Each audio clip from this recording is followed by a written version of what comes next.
O CEPUOP apresenta Ufologia de Quintal.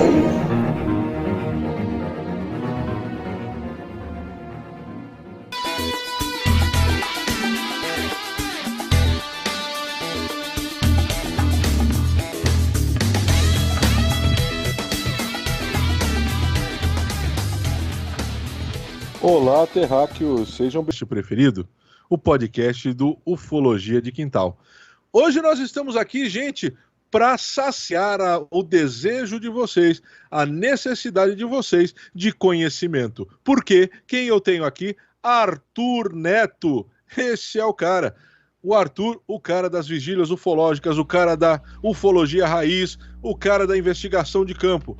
E hoje nós vamos fazer a segunda parte do Manual das Vigílias Ufológicas. É isso aí. Você, então, que entrou lá no grupo do Telegram elogiando, você que mandou o joinha pelo Instagram, você que mandou o joinha pelo YouTube, hoje nós teremos a continuação desse episódio que foi muito bem recebido.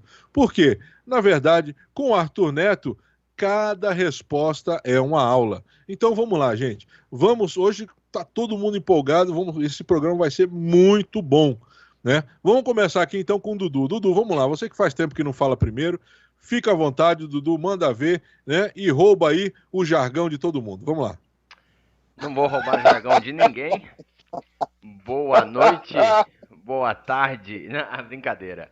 Olá, terráqueos, como é que vocês estão? Queria agradecer aí a presença do Arthur, que é esse grande mestre da ufologia, para quem gosta do assunto, e no caso a gente adora de plantão falar desse assunto. A única coisa triste de hoje é que eu vou ter que fazer esse podcast sem nenhum pouquinho de uísque, mas tudo bem, vida que segue.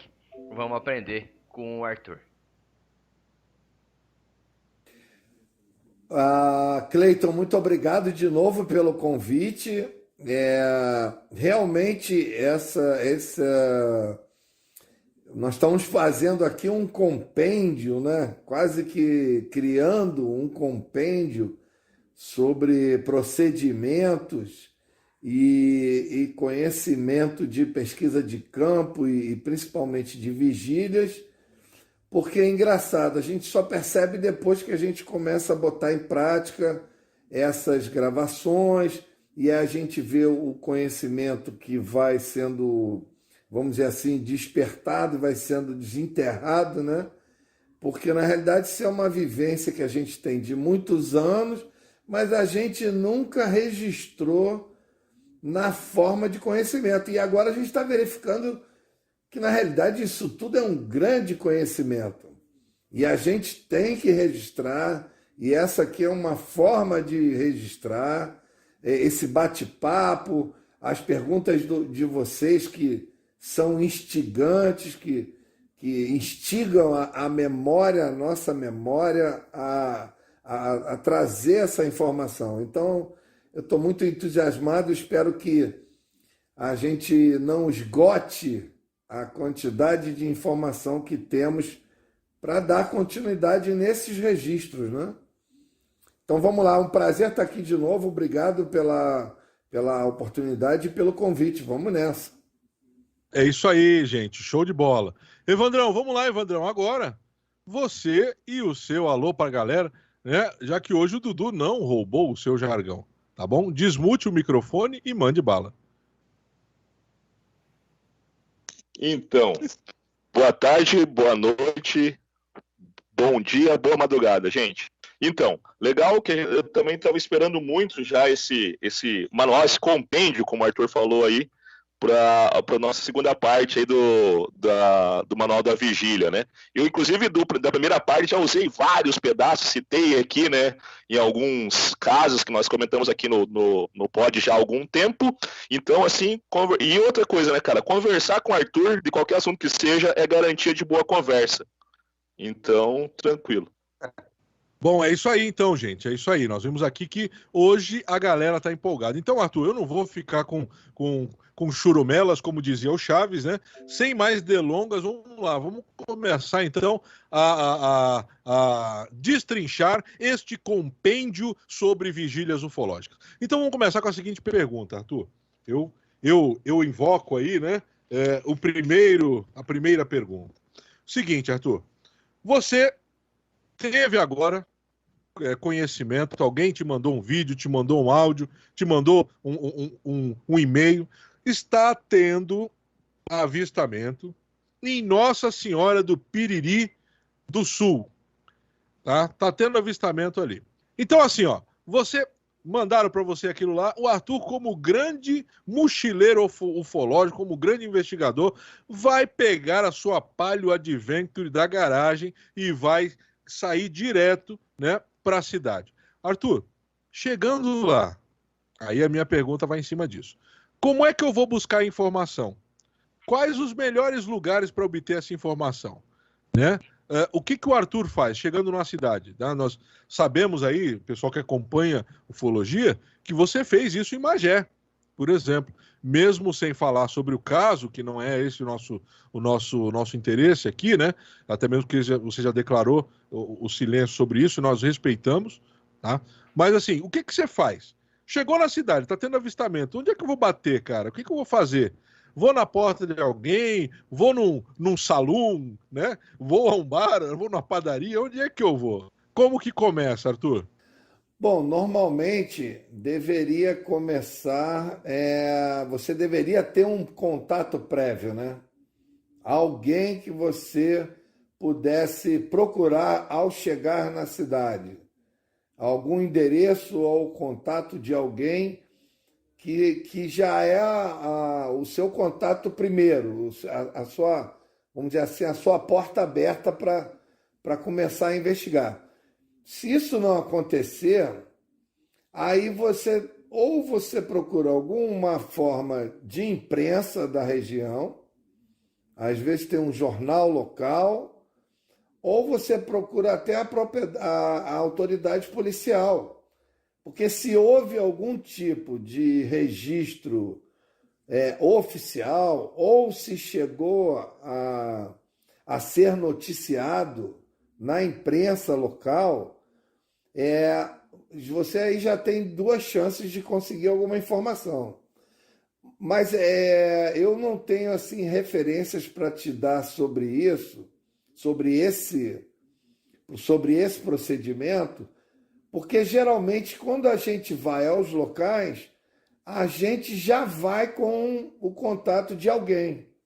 Sempre tem um contato prévio, ou se não for o caso, você já sabe, geralmente quando acontece em alguma localidade, que às vezes é um bairro, às vezes é vamos dizer assim, uma localidade rural próxima à cidade.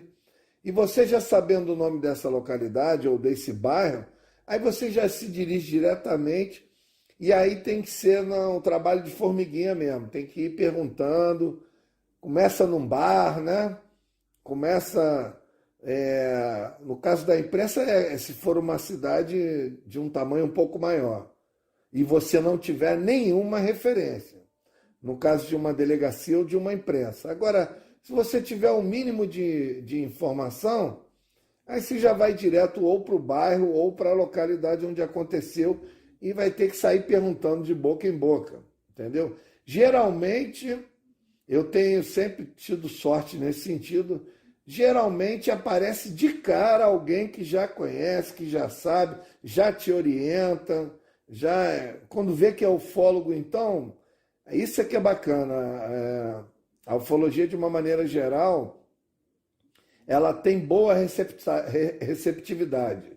Onde quer que a gente chega, antigamente a gente chegava nas cidadezinhas e a gente também não tinha muita experiência, aí ficava mais acanhado de perguntar e tudo mais, mas aí sempre tinha um pessoal que falava, chegou o pessoal do disco voador. Isso é muito, muito bacana, na época era muito legal isso.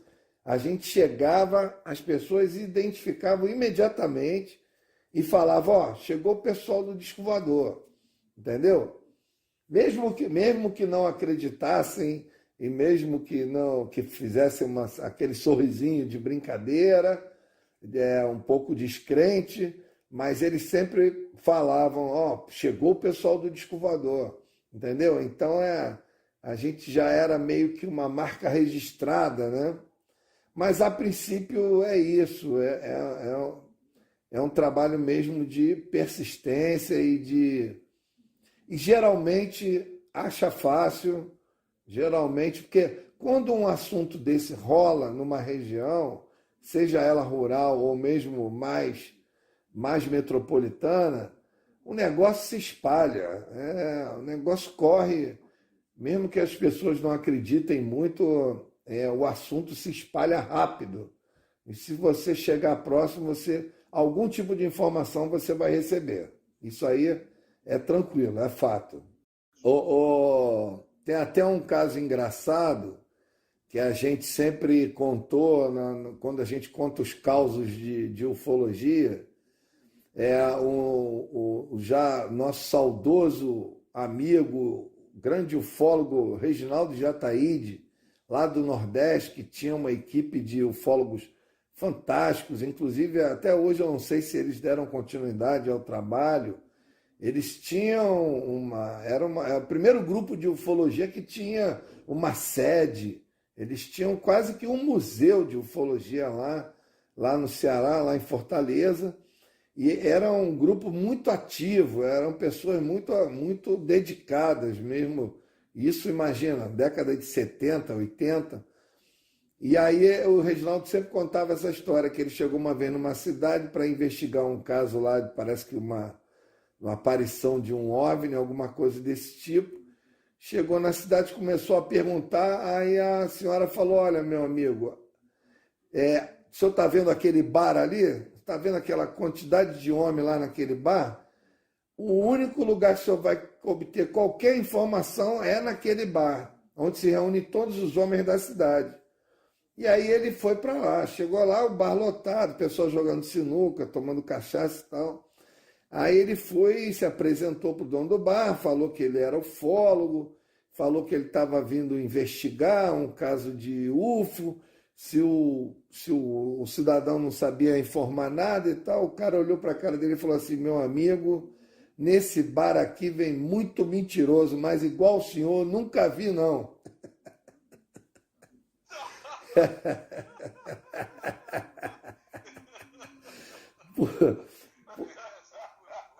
O cara interpretou como a pior mentira do mundo, a história de procurar disco voador. Quer dizer, essa é uma ilustração perfeita do que os ufólogos passam, né? Do que a gente passa por aí.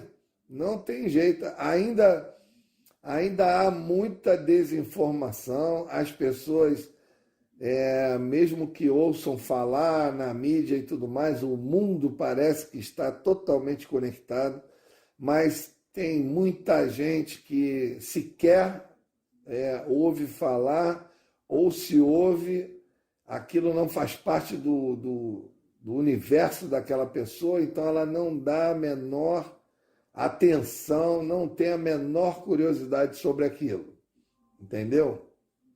Então,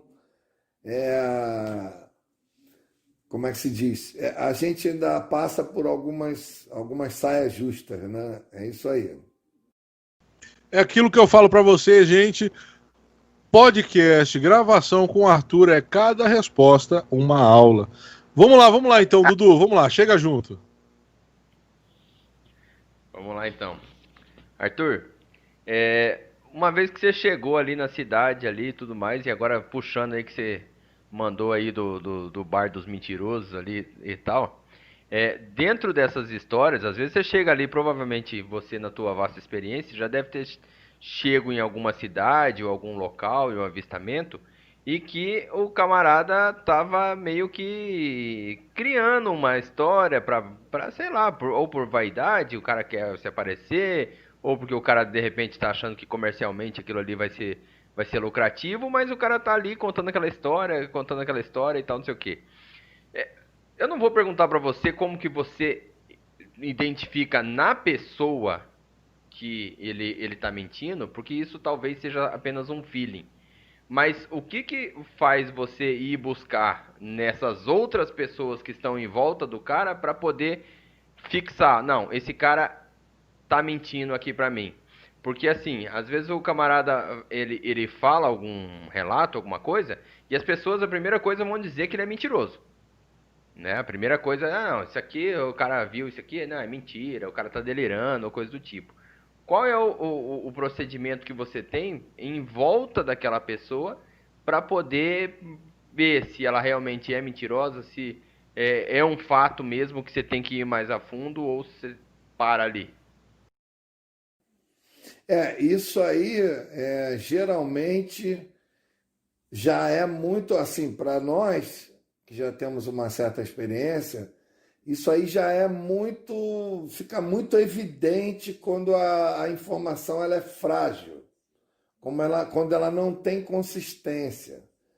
E a gente até aprendeu, o Júlio, até mencionei isso da outra vez, o Júlio também aprendeu a identificar, porque agora quando a gente conversa com uma pessoa e a gente faz uma ou duas perguntas e a pessoa não responde imediatamente, vamos dizer assim, não responde naturalmente àquela resposta, àquela pergunta, a gente já começa a identificar, opa, peraí, tem coisa aí, entendeu? Porque existem alguns fatores que as pessoas, mesmo pessoas que têm conhecimento de ufologia, que conhecem de pesquisa, mesmo esses, vamos dizer assim, entendidos no assunto, tem alguns níveis, alguns indícios, algumas características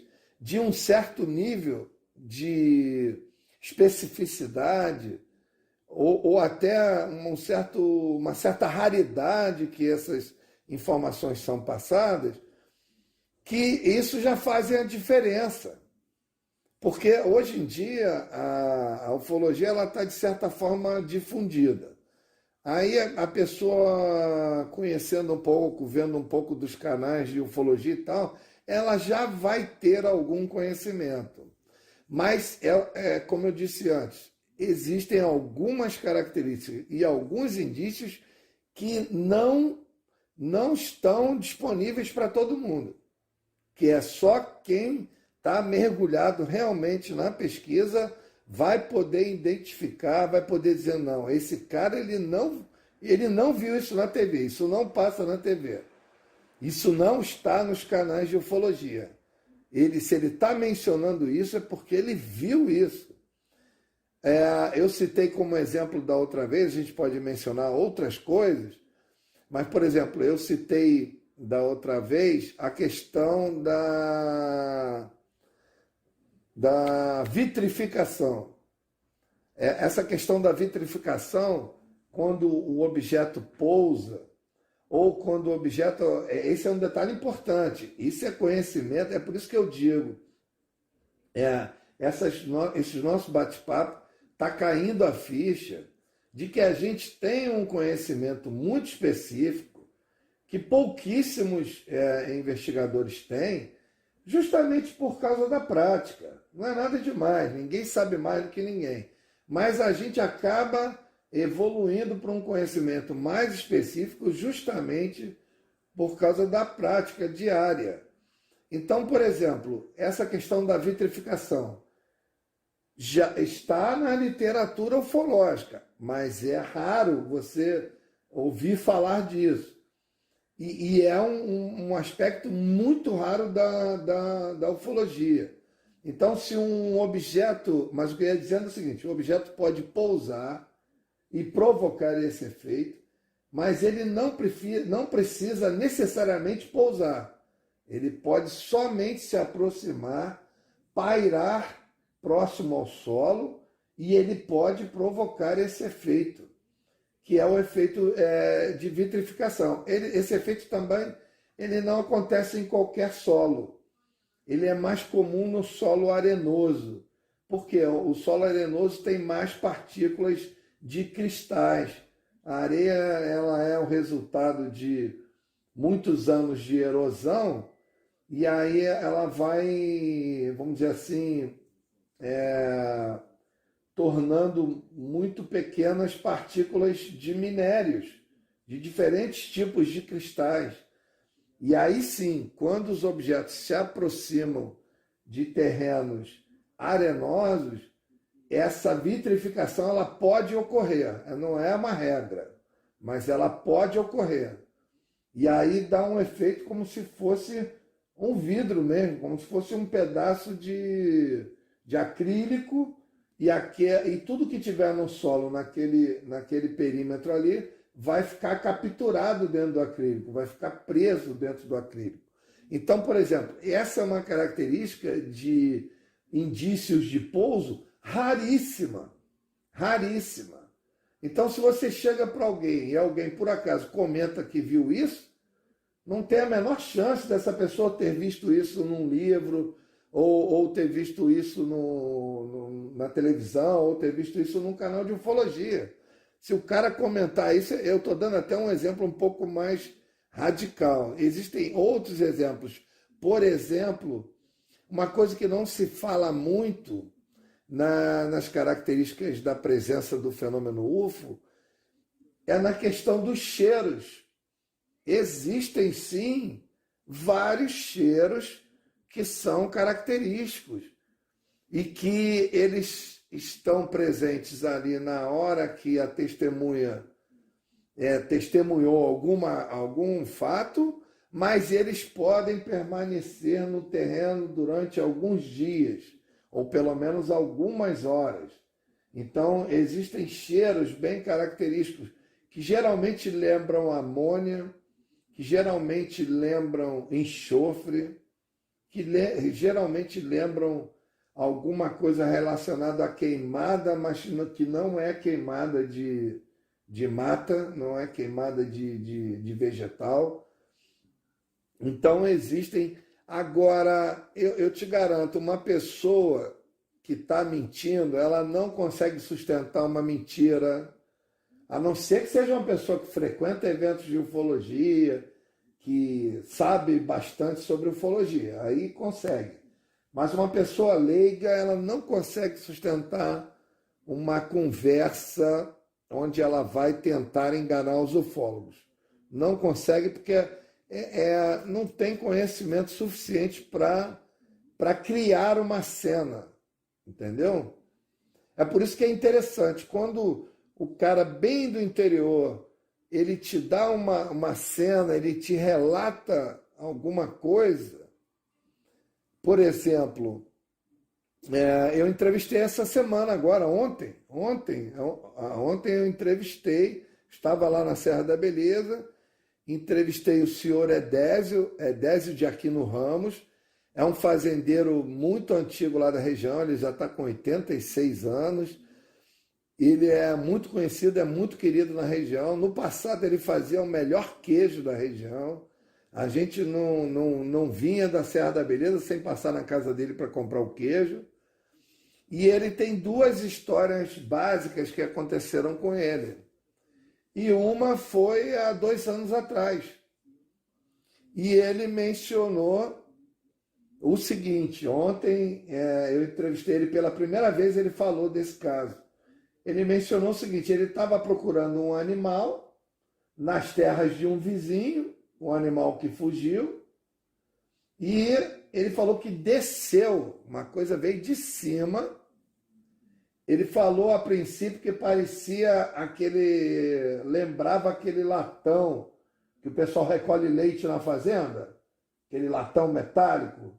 Alguns são bem polidos, parece até de inox, aquele latão de leite. Ele falou que lembrava aquilo, falou para mim em outra oportunidade que parecia um bujão de gás, talvez pelo aspecto metálico. Ele falou que tinham luzes de várias cores que piscavam, e o objeto era pequeno e trafegou a poucos metros do chão. E se aproximou do gado, e ele pensou que o gado ia se espantar, ia correr, podia até estourar o gado. Falou que o gado deu aquele sustinho, olhou, mas o gado voltou a relaxar e o troço passou pelo gado. E aí o que ele falou? Nessa hora ele estava olhando, a evolução desse objeto. Ah, detalhe, 2 horas da tarde isso. Sol a pino, dia claro. E aí ele falou que o dono, porque ele estava na propriedade do vizinho, ele falou que o dono da propriedade estava no alto do morro. E isso que eu achei interessante, a naturalidade da informação. Ele chegou e falou que o vizinho gritou lá de cima, eu estou vendo também. Como quem diz, o vizinho percebeu que ele estava vendo, percebeu que ele estava acompanhando a evolução do objeto, e o vizinho gritou lá do alto do morro, eu estou vendo também. E ele falou que ficou muito satisfeito, porque foi uma maneira de ele comprovar que ele não estava mentindo, de que ele não estava alucinando. Porque ele viu e o vizinho viu. E aí, depois de um tempo, o objeto subiu novamente, eles não viram para onde, o objeto subiu e foi embora. Ou seja, na realidade, são pequenos detalhes que faz você perceber uma história real, entendeu? Não, é difícil você julgar as pessoas, mas a favor de uma boa história são pequeníssimos detalhes, principalmente pelo ponto de vista ufológico. Eu não sei se eu me estendi muito, mas é por aí. Suave, é aquele negócio, cada resposta é uma aula. Vamos lá, Evandrão, chega junto aí, traz a sua. Então, tá conseguindo me ouvir aí, Jorge? Estou ouvindo bem. Beleza, legal. Viu, eu ia perguntar já mais nessa linha do Dudu aí também, para continuar, na verdade não era essa a ordem, mas já que o Dudu perguntou, vamos aproveitar o gancho. Que eu queria saber algumas dicas assim, ó.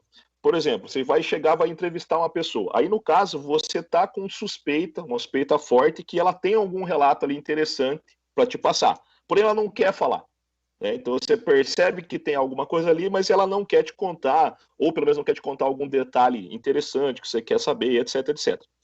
Eu queria saber, assim, quais são as dicas de como tirar essa informação e quando saber que é hora de terminar a entrevista. Sei lá, seja para voltar uma outra hora, ou que você já sabe, ó, essa aqui ela não vai falar mesmo, não adianta nem voltar, pelo menos não a curto prazo, que ela não vai dizer. Tem alguma coisa assim que tem algum limite quando a pessoa, por exemplo, assim, ela demonstra certo tipo de comportamento, você já percebeu que a entrevista ela já acabou? Ótima pergunta. O que fazer nesse caso? Ótima pergunta.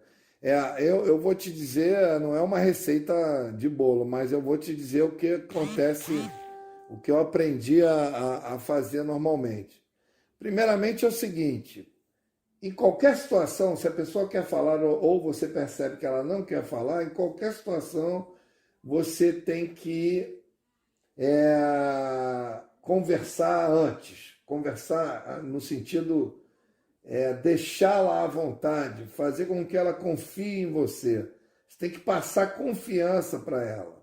Dá logo todas as informações. Por exemplo, nos dias de hoje é muito comum o seguinte, a pessoa acha que tu é um youtuber que vai pegar aquela entrevista, vai jogar logo no ventilador, entendeu? E vai expor aquelas pessoas. Primeira coisa, hoje principalmente, é chegar e dizer, olha, eu sou ufólogo, o seu relato vai contribuir na nossa pesquisa.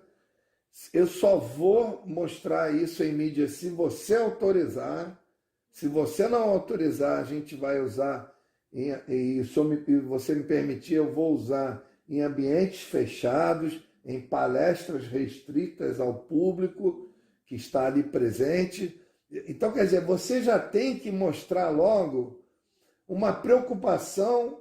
Se você percebe que aquela pessoa não está muito à vontade, você tem que mostrar para ela que você também se preocupa com a privacidade dela, que você entende a privacidade dela, entende a necessidade dela não se expor, e você tem que mostrar que você se preocupa. Então, quer dizer, entre linhas, você tem que conquistar a confiança dessa pessoa. E a outra dica, que já aí também, aí já é mais uma manha, e ela tem que ser automática. A outra dica, meu amigo, é se você está fazendo essa preliminar de conquistar a confiança da pessoa e você está sentindo que está dando resultado, já vai pegando logo a câmera, já vai preparando para gravar, entendeu? Ah, então vamos gravar, já vai ligando, já vai gravando logo. Porque aí é o tal negócio, você conquistou a confiança, aí você não deu tempo dela ficar pensando em não fazer, entendeu? Já faz logo, pega logo, porque tem muito isso. Às vezes a pessoa ali no contato com você, no primeiro contato, ela se sente tranquila, ela te dá a entrevista e depois ela se arrepende, cara. Eu tenho um caso de uma entrevista que é uma das mais bacanas que eu tenho, que eu só mostro em ambiente fechado, eu nunca expus a pessoa, porque a pessoa me pediu que não quer nenhum tipo de exposição na mídia. Você tem ideia, eu levei o History lá para gravar com ele se recusou, cara. O History, a rapaziada de Carona com OVNI chegou a oferecer até um prolabore lá para ele. E ele não quis. Quer dizer, o cara realmente é convicto de que ele não quer nenhum nível de exposição. Só que no primeiro encontro que eu tive com ele me deu uma entrevista. E me deu uma entrevista longa, detalhada. Mas eu estou fazendo a minha parte, eu também cumpro com a minha palavra. Eu falei que não ia expô-lo, que não ia botar em mídia social, nunca coloquei. E é uma entrevista extraordinária. Como é que se diz? A experiência que ele teve é extraordinária, entendeu? Inclusive, eu dei azar que na primeira vez que eu fui mostrar, em ambiente fechado, só numa pequena número de pessoas, numa palestra, não tinha nem 60 pessoas na plateia. Dei azar, tinha uma pessoa que conhecia ele. E aí essa pessoa foi fazer chacota com ele. E aí ele ficou mega chateado. E aí ele veio me procurar. E aí foi aí que ele quis deixar bem claro que ele não quer nenhum tipo de exposição. Eu falei, você desculpa, eu estava cumprindo a minha palavra. Eu apresentei num ambiente fechado, mas eu dei azar que tinha uma pessoa que te conhecia e, por sinal, era um idiota, que foi te sacanear, entendeu? Fazer chacota. Então, ele é muito sensível nessa situação, mas o que eu recomendo é isso. Primeiro, você tem que conquistar a confiança daquela pessoa. Segundo, se ela te der a brecha, já sai gravando logo. Não perde a oportunidade, não. Não fica naquela de pedir 10 vezes autorização, não. Se ele der meia autorização, já sai gravando logo. Entendeu? Porque realmente é complicado. E agora, o complemento da sua pergunta, você diz que qual é a hora de parar? A hora de parar é quando você vê que você já tem todas as informações e já é o suficiente, você já pode considerar a hora de parar. Mas, às vezes, você ainda quer continuar e a pessoa não está confortável. Ela não está, às vezes ela está com respostas monossilábicas. Entendeu? É muito comum, as pessoas acham que é eficiente, mas na prática não é eficiente. É muito comum a pessoa, às vezes, vai entrevistar alguém que ela já conhece mais ou menos a história, aí ele leva um questionário pronto para não esquecer de fazer determinada pergunta. Isso aí é legal para você não esquecer a coisa que você quer perguntar. Mas, ao mesmo tempo, se você for seguir o questionário passo a passo, fica uma coisa mecânica, fica uma coisa como se você estivesse fazendo uma cariação, como se fosse uma entrevista policial, entendeu? Não é essa a finalidade. O ideal, qualquer entrevista, o ideal é que seja um bate-papo leve, natural, que a pessoa esteja à vontade, que às vezes você dá uma cutucada e ele se entusiasma, ele fala mais do que o necessário. Isso é legal, entendeu? Quando você vê que a pessoa está muito à vontade. E agora, uma dica técnica que eu dou, se você estiver gravando com celular, você tem que gravar takes curtos, de 2 minutos e meio, 3 minutos no máximo. Porque depois, na hora de você mandar isso para o editor, de você botar no seu computador, isso pode ficar pesado demais, entendeu? Apesar de que hoje existem outros mecanismos de você condensar os arquivos, aí não tem tanto problema, mas até um tempo atrás a gente não tinha esses recursos. Então você tinha que fazer takes de 2 minutos e meio, porque você tem que lembrar que está no celular, né? Então, eu acho que está respondida a sua pergunta. Bom, é isso aí. Com certeza. Muito bom. Então, agora eu vou fazer o seguinte, Arthur, vou fazer uma rodada de pergunta do pessoal do Telegram. Então, vou fazer trazer aí um pouco de pergunta do pessoal do grupo, que já mandou aqui umas perguntas para você. Então, vamos lá. Primeira pergunta é do Rony, tá? O grande Rony Goltara, ou para quem não conhece, né, o Zero. O negócio é o seguinte, gente. O Arthur, qual que é a pergunta dele? Eu queria saber sobre fazer vigília sozinho, em relação à credibilidade dos dados colhidos. Existe alguma cartilha nesse sentido? Ou seja, é indicado uma quantidade maior de pessoas para fazer vigília, para na hora de ter o relato, na hora de ter a documentação daquilo, ter maior credibilidade? Ou você acha que tanto faz, Arthur? Olha, eu nunca pensei nisso, rapaz. E pior que ele tem razão, né? Quando você faz vigília sozinho, a única credibilidade é a sua palavra, mais nada. Se você não filmar nem fotografar, as pessoas vão ter que acreditar no que você está falando. Então não tem uma forma de você dar credibilidade. Aí agora eu estou confessando aqui que eu nunca pensei nisso. Por quê? Porque quando você faz vigília sozinho, a satisfação é só sua. Você não está preocupado se você vai precisar mostrar isso. Aliás, isso é uma regra geral, né?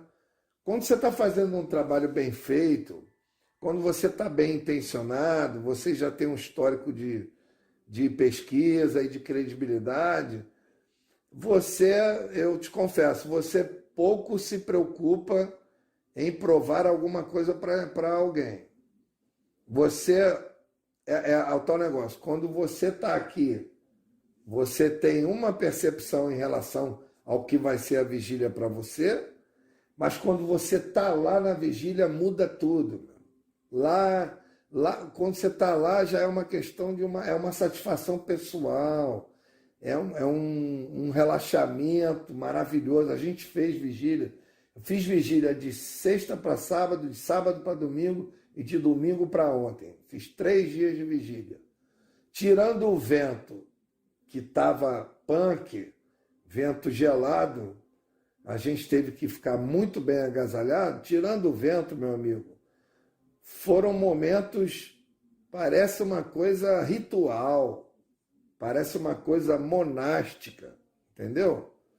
Você ali, o silêncio, a montanha, o visual, a gente não viu nada especial.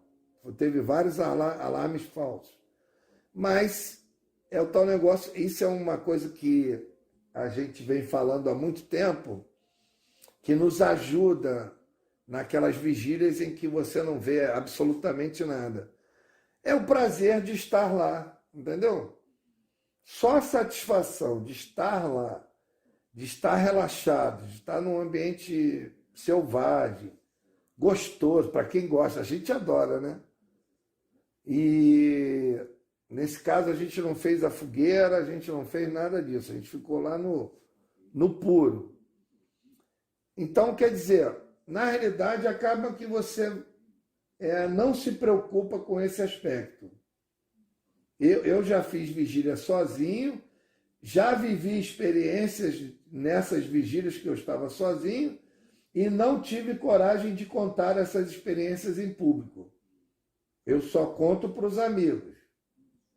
E aí os amigos valorizam ou não, mas eu conto para os amigos. Eu tenho uma experiência muito interessante que eu não conto em público porque eu estava sozinho. Mas foi uma das experiências mais gratificantes. Quando acabou, eu fui embora, era sorriso de orelha a orelha, meu amigo. Então, na realidade, eu não sei se eu respondi, mas o que vale é em todas as circunstâncias. Claro, você estando acompanhado e o fenômeno aparecer, aí fechou. Aí carimbou, deu o carimbo de autenticidade. Mas você estando sozinho, o fenômeno aparecer, primeiro, o medo é muito maior, aí o cagaço é muito maior. Segundo, tá sozinho, meu amigo, é cagaço puro. E também a satisfação é muito maior. E o regozijo ali, aquela história toda. Então, quer dizer, a questão da credibilidade realmente fica em segundo plano. Você, quando tem o fenômeno na tua frente, a última coisa que você vai se preocupar é mostrar para alguém, vamos dizer assim, provar para alguém.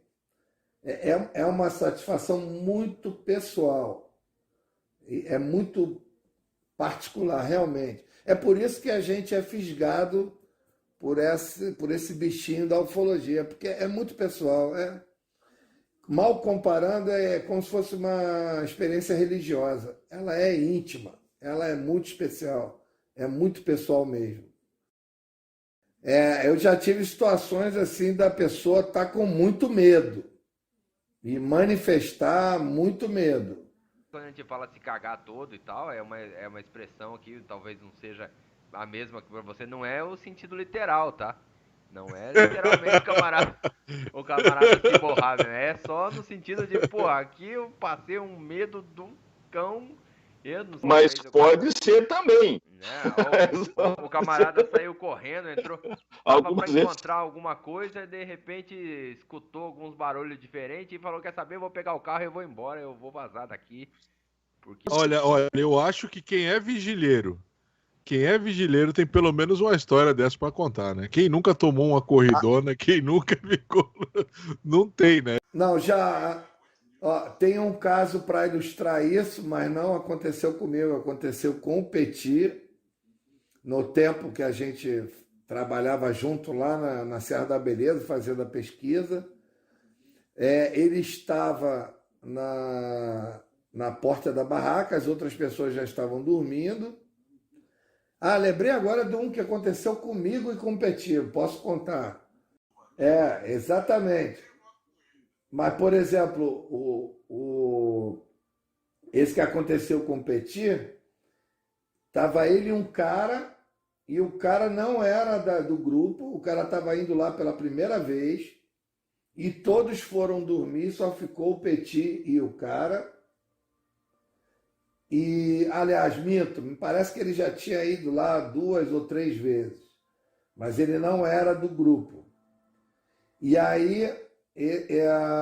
todos foram dormir, ficou só o Petit e o cara, e o Petit fez essa experiência da qual eu imitei agora e acabei tendo bom resultado. Ele fez na época e ele teve bom resultado. Qual foi a experiência?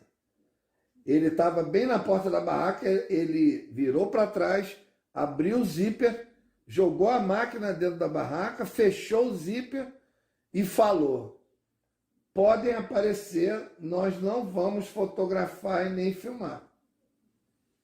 Quando ele falou isso, o relato dele é que demorou alguns minutos, apareceram 2 bolas amarelas, uma ficou parada e a outra ficou evoluindo em volta dessa que estava parada. Depois as 2 se juntaram, se transformaram numa cascata de luz, e aí o fenômeno acabou. E ele falou que tudo isso durou muito tempo, durou uns 15 minutos, e eles ficaram assistindo aquilo. Detalhe muito importante que eu já vivenciei junto com o Júlio, eles ficaram assistindo em silêncio absoluto, eles não trocaram nenhuma palavra um com o outro e nem com as pessoas que estavam dormindo. Eles simplesmente ficaram assistindo em silêncio. E o que aconteceu? Quando acabou, eles também nem comentaram, entraram nas barracas e foram dormir. No dia seguinte, o cara acordou, virou para o grupo e falou: pessoal, um abraço, estou indo embora e nunca mais eu venho aqui. E aí o cara nunca mais voltou. Entendeu?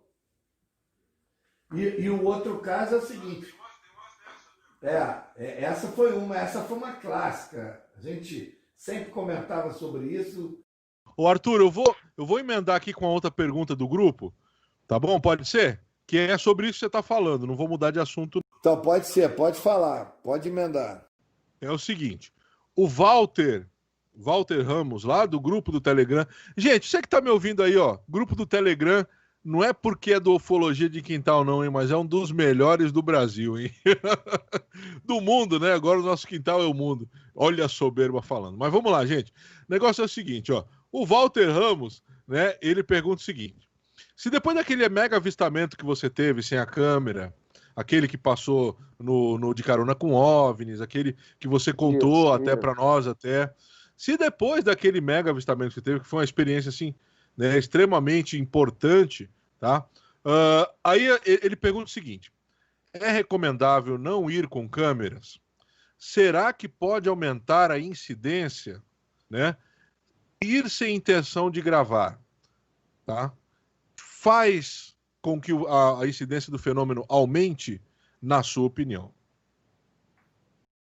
Porra, ótima pergunta, hein? Tô falando isso porque realmente...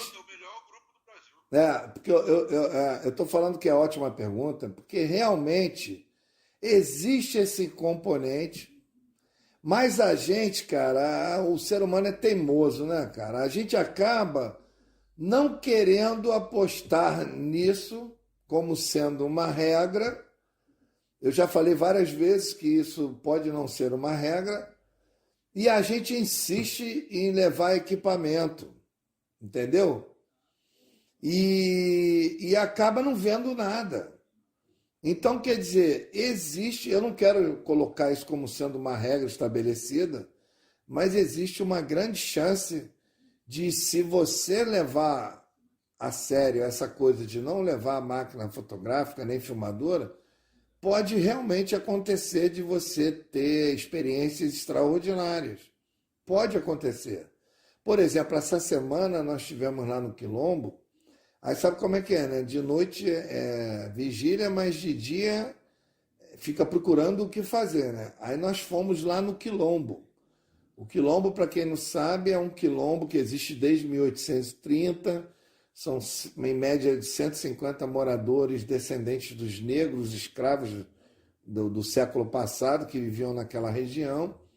O Quilombo é uma região muito fechada, é um vale fechado entre montanhas, e lá tem uma peculiaridade, porque tem a famosa Pedra da Mãe do Ouro, que é uma pedra enigmática, que tem várias histórias antigas contadas sobre essa pedra, mas, assim, na atualidade e há mais de 20 anos atrás, que a gente sempre foi lá, o que os quilombolas contam é que as luzes saem dessa pedra, dão um rolê na região, entram numa outra montanha, depois as luzes saem dessa outra montanha, dão um rolê e voltam para a pedra, que é chamada Pedra da Mãe do Ouro. Então, por exemplo, isso foi mostrado no De Carona com Óbvio, foi entrevistado o patriarca do Quilombo, que é o seu Manel, que já nos deixou, era um preto velho de 98 anos, uma pessoa maravilhosa. E aí o que acontece? Todo mês eu levo ração para a cachorrada do Quilombo, eu tenho um compromisso desde o tempo do seu Manel de cuidar dos cachorros do Quilombo, que lá tem uma cachorrada violenta. Aí eu levei agora a minha parte lá de ração para a cachorrada, aí eu visito as pessoas que eu gosto, tem muita gente amiga, e tem uma senhorinha, Dona Tetê, 70 e poucos anos, que ela é a matriarca, ela é a mãe de santo. Imagina o que é a mãe de santo do Quilombo, meu amigo. Não, imagina o que é uma sessão espírita no Centro Espírita do Quilombo. E aí é uma experiência extraordinária. E aí eu fui lá visitar a Dona Tetê. Procuramos seguir o protocolo de distanciamento, né, para não trazer nenhum risco para ela, visto que a gente é que vem de fora. E aí batemos um longo papo com Dona Tetê, ficamos lá umas 3 horas conversando com ela, cuidei da cachorrada toda e tal. E aí, de novo, eu falei sobre a Pedra da Mãe do Ouro, porque há muito tempo que o nosso projeto é acampar ao lado da Pedra da Mãe do Ouro para tentar documentar. Porque lá esse fluxo de luzes entrando e saindo da pedra é real, isso não é ficção, não é brincadeira. Sabe o que ela falou para mim?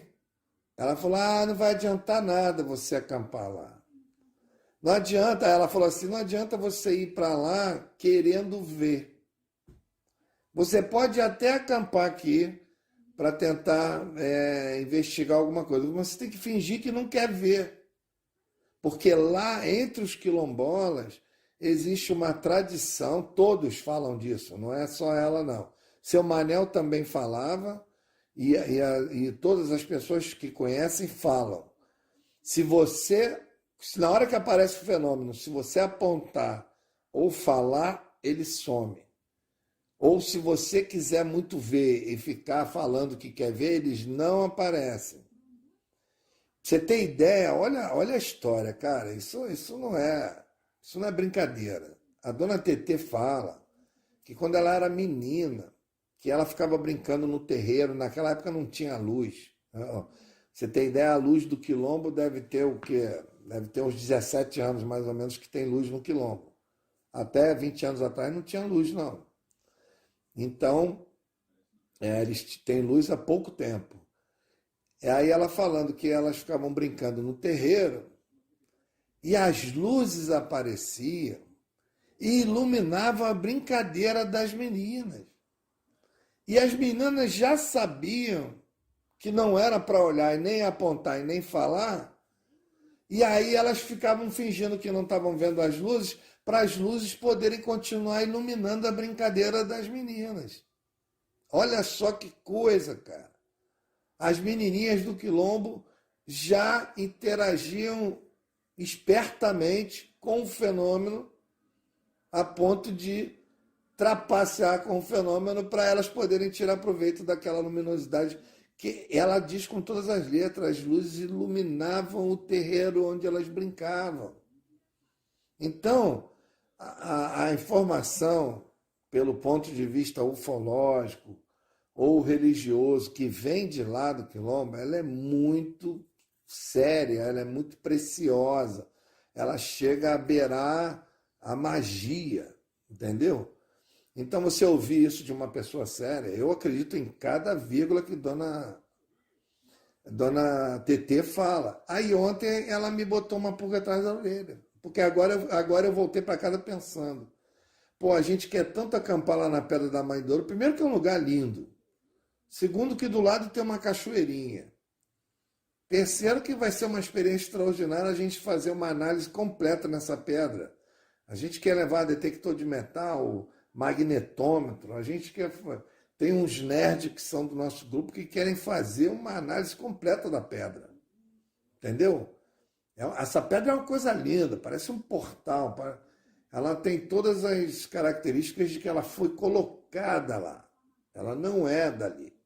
Ela foi trazida de algum lugar e colocada lá. É impressionante.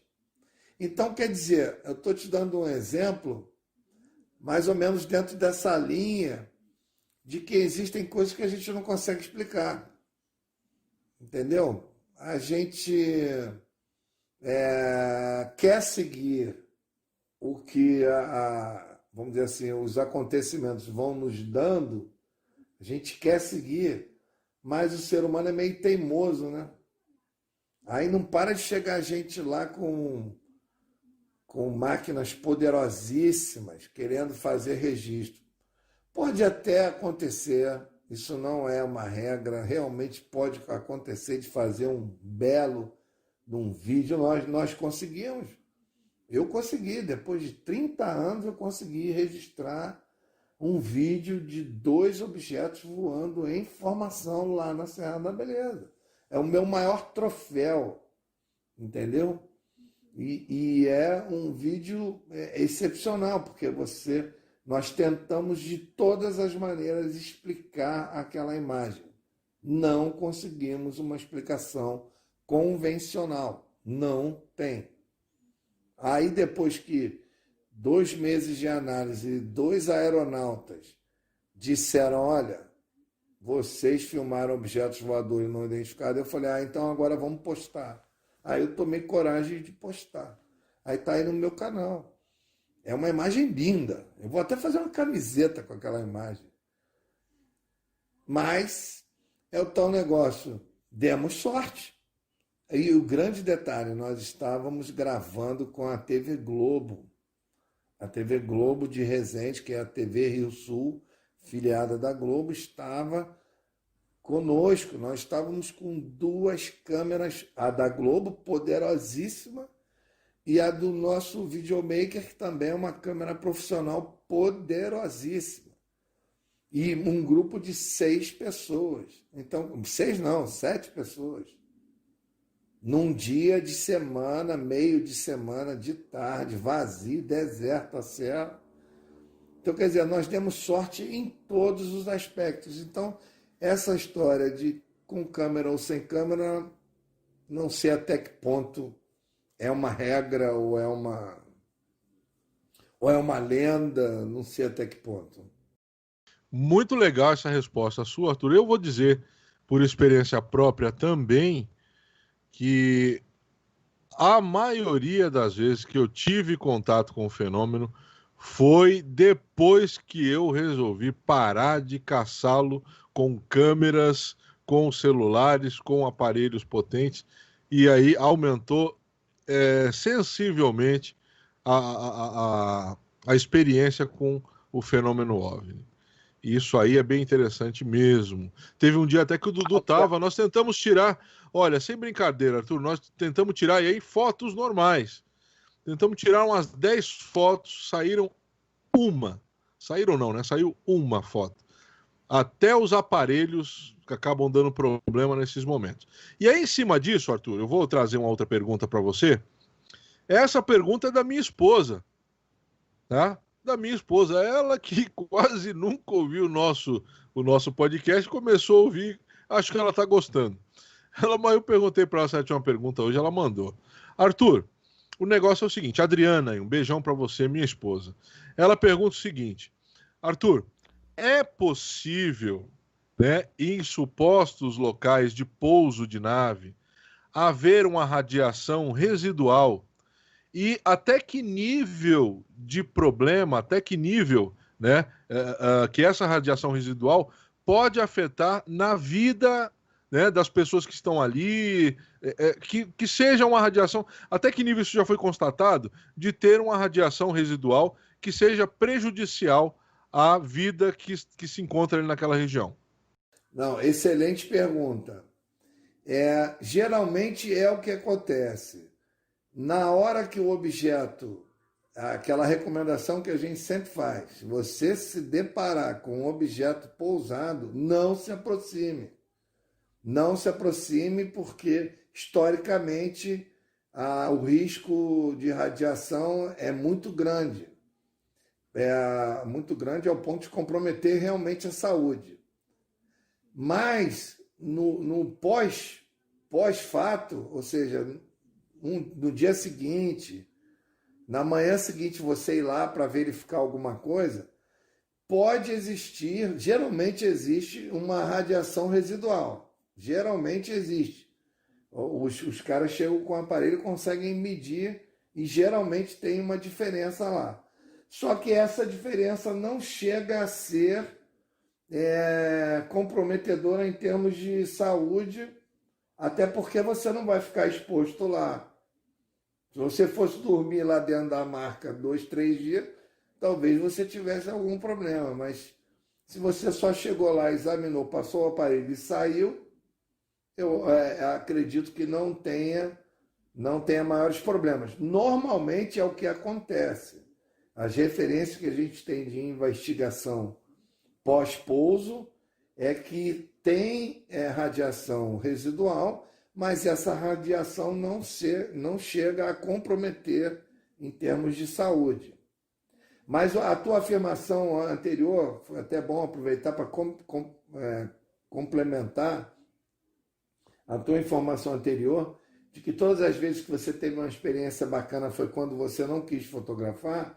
Isso é interessante, porque nós achávamos que isso era uma coisa bem peculiar lá da Serra da Beleza. E hoje, já depois de vários depoimentos, a gente verifica que não. Isso é quase que uma constante.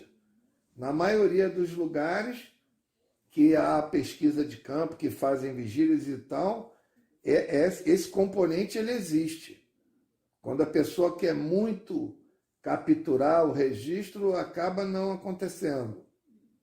Quando acontece, é meramente por acaso, é meramente sorte, vamos dizer assim.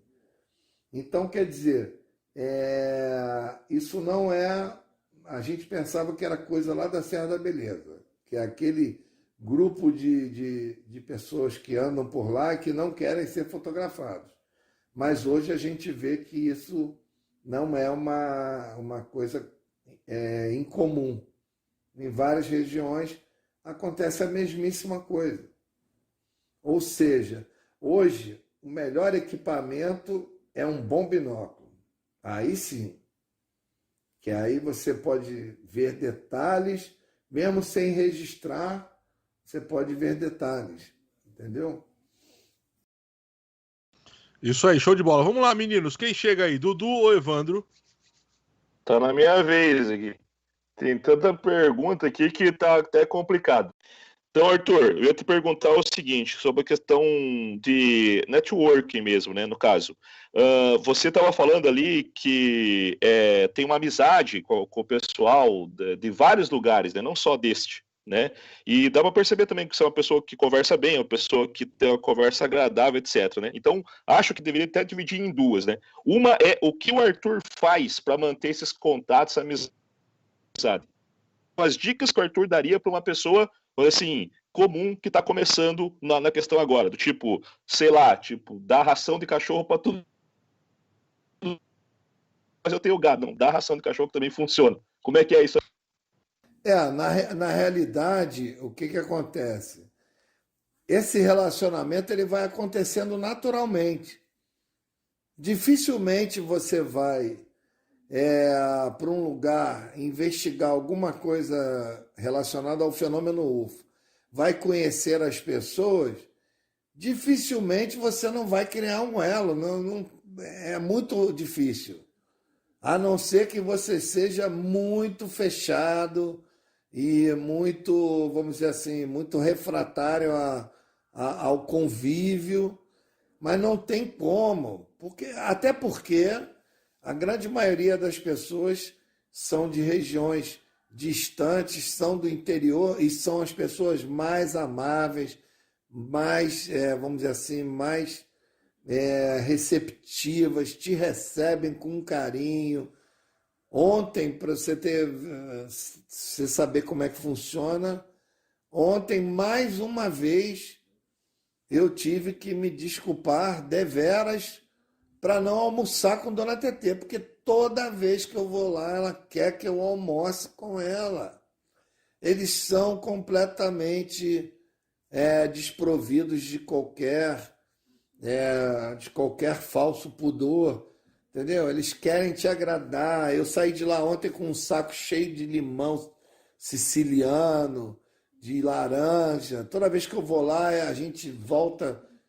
Ontem, lá no Quilombo, a gente encontrou com um casal amigo nosso que fazem pães artesanais, sem nenhum aditivo químico, em forno a lenha. Nós comemos pães maravilhosos. Voltei para casa, trouxe um pão maravilhoso. Trouxemos queijo. Então, quer dizer, estou dando exemplo que é o seguinte, o convívio no interior ele é muito mais agradável, ele é muito mais amoroso, muito mais carinhoso. Então, dificilmente você não vai ter, vamos dizer assim, uma amizade estendida. Você sempre tem. As pessoas, elas se sentem, vamos dizer assim, honradas só com a sua presença, entendeu?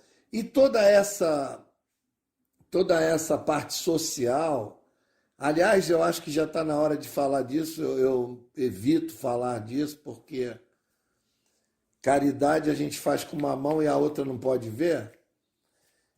A gente sempre teve um aspecto social em todas as nossas viagens. A nossa pesquisa todos os lugares longínquos. Eu, quando vou para a Chapada Diamantina, para o interior da Bahia, para o interior de Minas, todos os lugares que eu fui, os meus amigos que acompanham são testemunhas, eu levo brinquedo, eu levo ração, remédio para cachorro, remédio para bicheira, remédio para curativo, tudo para cuidar da cachorrada. E quando eu fui para o Nordeste, em alguns casos eu levei uma meia dúzia de cestas básicas, porque não dá para levar também muito, porque é uma coisa, volume grande e é pesado. Mas a gente faz a nossa parte porque tem... depois de viajar muito tempo para lugares muito distantes, você aprende uma série de coisas. E aí eu me sinto muito mal quando eu chego nos lugares e eu não posso fazer alguma coisa. Pra você ter ideia, eu já fui a lugares cuja cidade mais próxima ficava a 50, 60 quilômetros e as crianças pobres que viviam nesses lugares já estavam com 6, 7, 8 anos, nunca tinham ganho uma boneca, cara. Nunca tinham ganho um brinquedo. Você não sabe o efeito que tem você chegar nesses lugares, nessas regiões, conhecer pessoas maravilhosas e você chegar e abrir o carro nossa, é extraordinário. Então a gente se acostumou, isso é uma coisa minha, eu inventei de fazer isso. Eu chamava de UFO social, a ação UFO social. Lá no Quilombo nós já fizemos uma atividade ufodental, que a gente chamou de ufodental, que nós levamos a dentista Daniele Pedra, que é uma ufóloga, pesquisadora de campo, é uma das poucas mulheres pesquisadoras de campo que a gente tem nesse país, na atualidade. Na atualidade eu acho que só tem ela e a Lala Barreto. Entendeu? Pesquisadora mesmo, que vai a campo e vai atrás e passa noites. Daniele Pedra é fera e ela é dentista e a gente bolou de fazer uma ação dental no Quilombo. E aí nós juntamos o meu grupo, compramos pasta de dente, escova de dente, fio dental.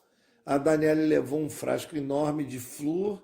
Ela fez a aplicação de flúor, fez a educação bucal nas crianças, ensinou as crianças com um jeitinho que só ela sabe, entendeu?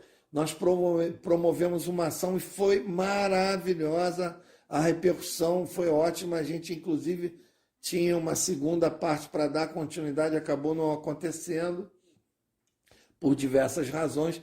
Então, quer dizer, existem dois aspectos que não podem ficar de fora da atividade ufológica. Primeiro é a questão ambiental. Não existe o pano de fundo da pesquisa ufológica, da pesquisa extraterrestre, da busca pela informação extraterrestre, o pano de fundo é a pauta ambiental. Não tem como escapar. Não tem como. Quem não tiver sensibilidade para isso não sabe o que está fazendo. Porque a ideia é que na busca pelo fato extraterrestre, você também esteja na busca por um ser humano melhor. E a pauta mais séria, mais grave da civilização moderna é a pauta ambiental. Não tem como.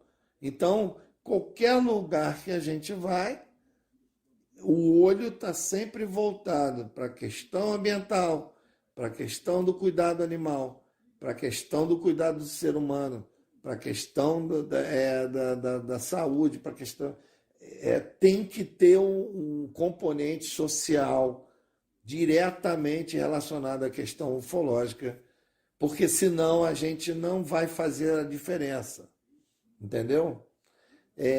Então, isso é uma prática que hoje veio diminuindo, porque a gente foi sofrendo uma baixa na renda, né? E nas nossas atividades profissionais, mas a gente não abre mão, a gente sempre fez isso. Eu, por exemplo, agora já estou há 1 ano, aí veio a quarentena, atrapalhou, mas eu estou tentando levar um ônibus que faz castração da Universidade de Valença. Estou querendo levar um ônibus, arrumar alguma maneira de levar um ônibus lá no Quilombo para fazer a castração dos animais do Quilombo, passar pelo menos um fim de semana lá, cuidando lá. Hoje nós temos um censo, nós temos mais ou menos hoje em torno de 40 e poucos cães. Desse total, a grande maioria, em torno de 20 e tantos cães, são fêmeas. Então, a gente tem que fazer a castração para ter um melhor controle da população canina, vamos dizer assim, quase selvagem, né? Porque os cães lá são quase selvagens. Então, é isso. Eu acho que eu não sei se eu respondi, ainda acrescentei alguma informação, mas é por aí. É por aí. Bom, é isso aí então. Dudu, tem alguma coisa? Tenho sim. Arthur, eu queria fazer uma pergunta para você a respeito da questão da vigília, né? Das vigílias e tudo mais. Tu falou que é a melhor parte ali para você, ou que é a melhor experiência que a pessoa vai ter, se ela não tá disposta para gravar nada e tudo mais, e a gente entende essa situação. Mas agora pensando numa maneira científica, porque quem não acredita em fenômeno UFO, ou quem não acredita em nada disso, né, vai sempre dizer, mas cadê as provas, cadê não sei o quê, cadê o que tem de fato, o que tem de concreto naquilo ali. Dado que você tá lá na experiência, na vigília e tudo mais, e você tem essa visão de querer mostrar isso como uma maneira científica ou como uma maneira de comprovar o fenômeno, tá? Como que você faz o recolhimento das evidências físicas, se é que deixa alguma evidência física a esses fenômenos que você já passou? Ou você ouviu?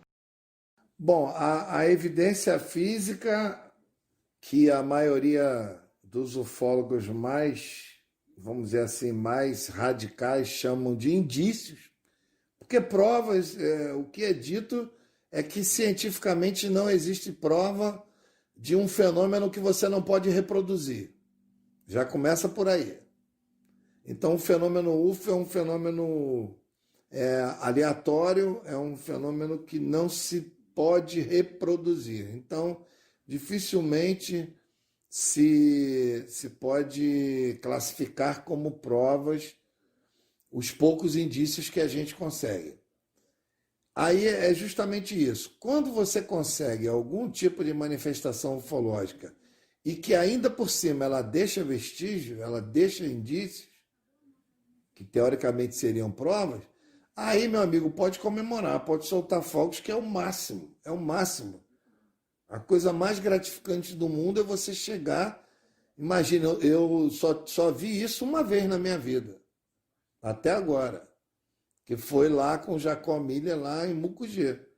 Você chegar e ter uma marca perfeitamente delimitada, uma marca de pouso. E eu, quando fui lá, já tinha passado bastante tempo, a marca já não estava grandes coisas, hein? Mas mesmo assim, dava para ver que era uma marca perfeitamente delimitada. O capim queimou, mas queimou num efeito micro-ondas, de dentro para fora, numa marca perfeitamente delimitada.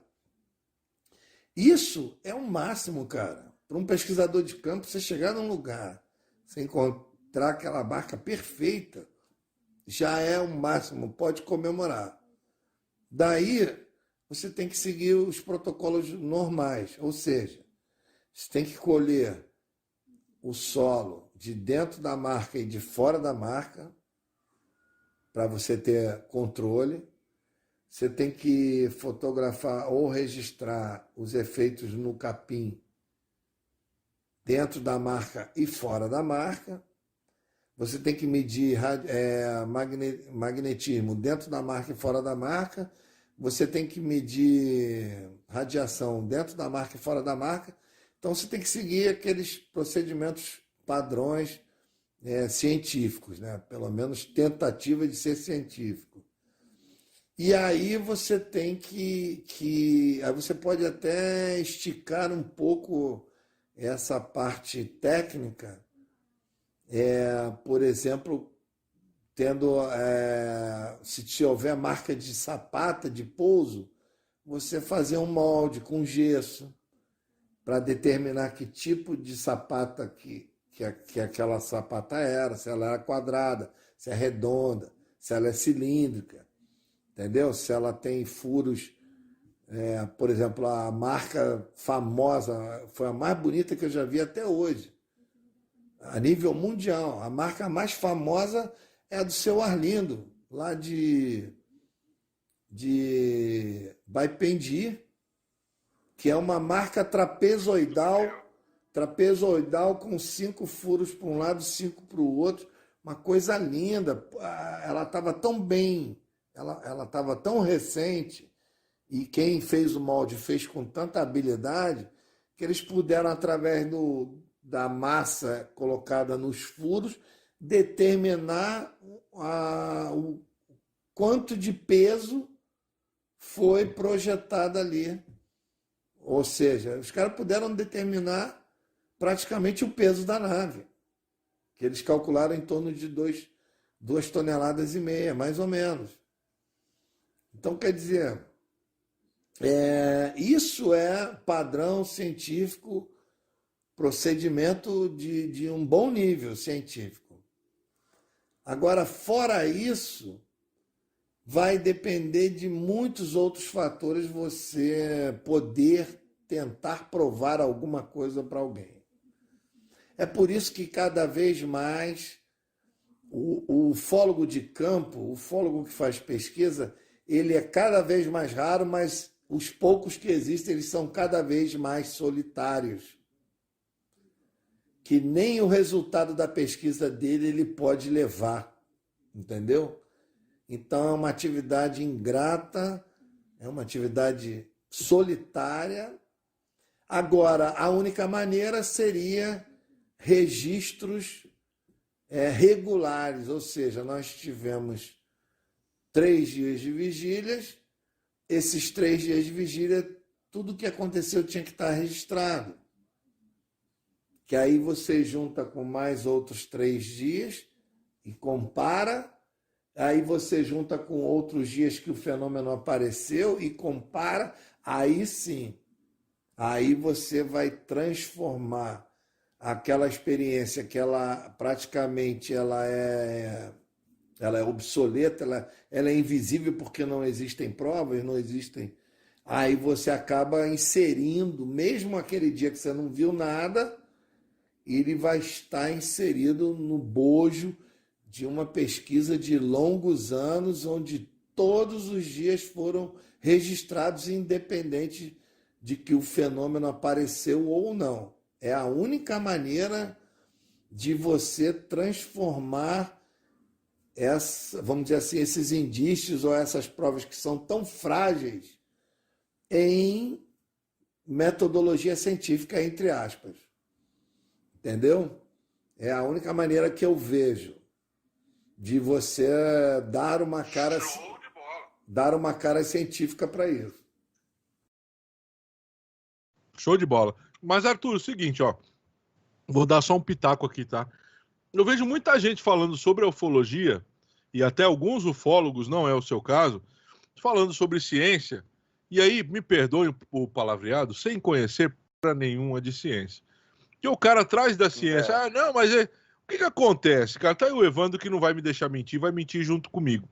Muitas coisas na ciência, né? O que acontece? Muitas coisas na ciência não tem uma forma de se reproduzir.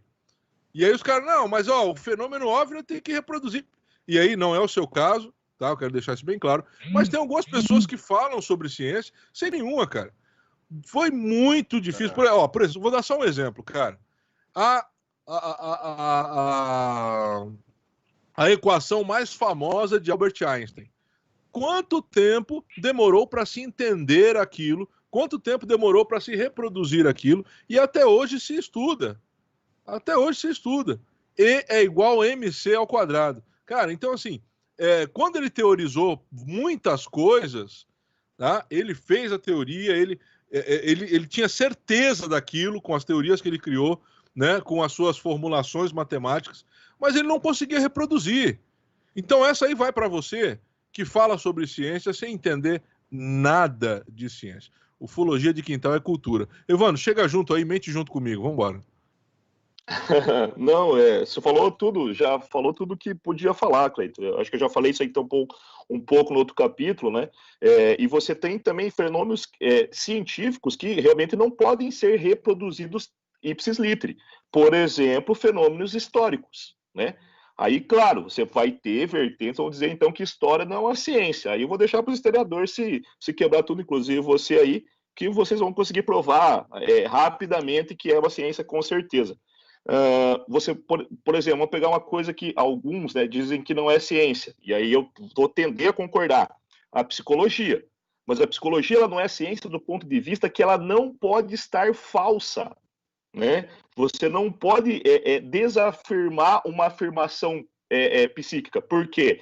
Porque uma interpretação de sonho vai ser uma interpretação de sonho assim para sempre. Ou seja, se você fizer um livro de medicina, daqui 15 anos, você não vai saber onde pôr o livro, porque não vai mudar. A ciência ela tem essa transformação. Agora, de psicologia, provavelmente a mesma coisa que o Freud falou lá atrás vai ser usada daqui 200 anos, porque não pode ser falseada, né? E a ciência ela tem que se permitir ser falseável, porém nunca falseada, né? Foi o que eu falei na aula passada. Então, pessoal, vamos pegar Carlos Chalmers, né? Vamos ler um pouquinho de filosofia da ciência, que vai ajudar bastante, né? Mas se a gente vai falar nos outros grupos, quero voltar aqui para aproveitar esse posto de conhecimento aí que é o Arthur. Então, seguinte, Arthur, deixa eu te perguntar uma coisa aqui, cara, até falando nessa questão que você estava dizendo aí, e inspirado também num caso que você contou, e na verdade, eu já sei a resposta a essa pergunta, tá? Então, eu já escutei bastante de você, já sei qual é a sua opinião sobre essa pergunta que eu vou fazer, mas assim, a gente está aqui para deixar registrado, né? Vamos falar um pouquinho de concorrência, né? Como assim? Eu estou lá fui para fazer uma pesquisa lá, onde é que era a cidade mesmo que você foi lá, que você falou no começo, Cleiton? Pindaíba do Sul, como é que é? Enfim, tá numa cidade X. Pindaíba, Nossa Senhora da Pindaíba do Sul, né? Isso, chegou lá na Senhora da Pindaíba do Sul, e aí o que acontece? Você encontra lá colegas ufólogos, ou mesmo da imprensa, etc, etc, né? Aí são duas coisas. Eu tô lá, cheguei eu, né? Encontro o Arthur, encontro ela lá, encontro o Tiquete, etc. Beleza, cola nesses caras aí que é sucesso, né? Só faz o que eles falaram para você fazer aí que vai dar tudo certo, beleza. Mas imagina que eu chego lá e encontro o Dudu, né? Não sei se ele é bem intencionado ou não, né? Se eu vi falar muito pouco dele. Como que você diz para nós que deve ser o seu comportamento perante a presença de um outro colega que vocês não se combinaram, lembrando, vocês não foram juntos, né? Vocês se encontraram fortuitamente lá. Qual que seria o ideal do comportamento neste encontro, né? O que o Arthur gostaria de receber do colega, né? Assim, no questão comportamental, né? De procedimento, etc. E o que você daria de dicas que o Arthur geralmente executa em casos parecidos com esse? Tem alguma coisa, Arthur, que você não deve contar, que você não deve dividir com um colega conforme o for, ou não? Bom, na realidade, se essa hipótese sua acontecer, o ideal é que os grupos se unam, né? É que os pesquisadores se unam no mesmo objetivo. Isso seria o ideal.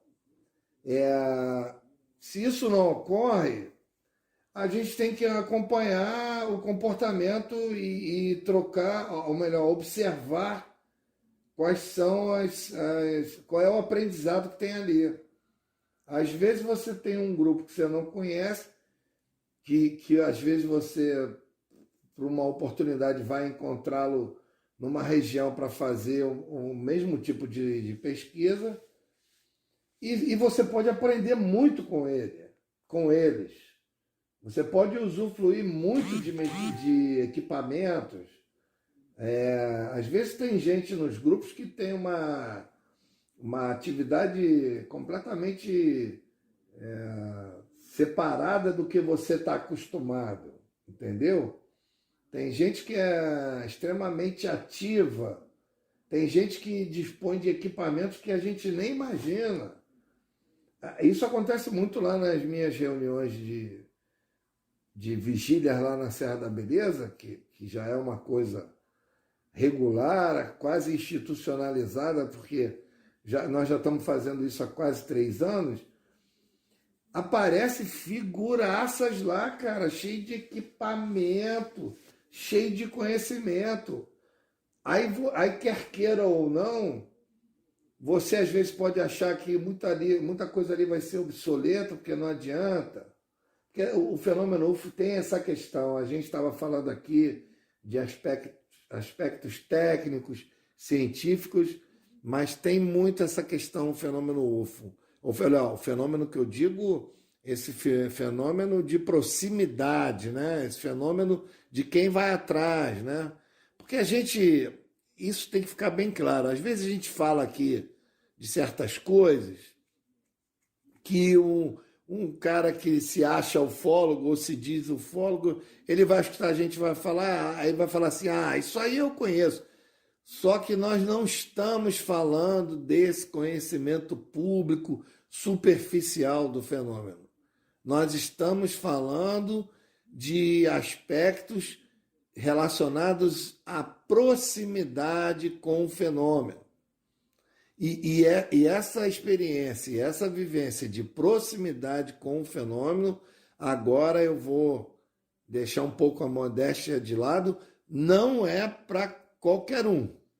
Não venha querer dizer que tem essa experiência, porque não tem. Não tem.